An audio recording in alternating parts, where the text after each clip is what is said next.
នេះដែរតម្រុយឆ្នោតអាវងក៏មាននៅតម្រុយឆ្នោតលេខអាវងថ្មីដើម្បីពំនាំចែកលេខជូនទៅកាន់ពុកម៉ែបងប្អូនទាំងអស់គ្នាផងដែរ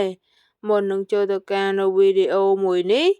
សូមពុកម៉ែបងប្អូនទាំងអស់គ្នាកុំភ្លេចជួយចុច Subscribe ហើយនឹងដាក់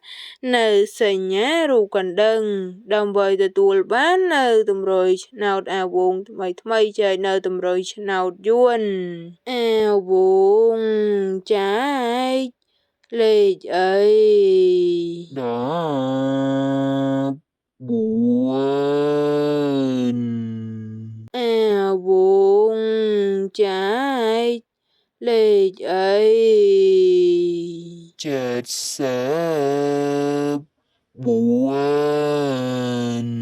អាវង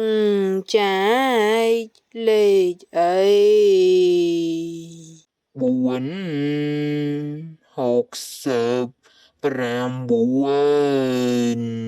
អាវងចែកលេខអីស្អែកចាំសួរម្ដងទៀត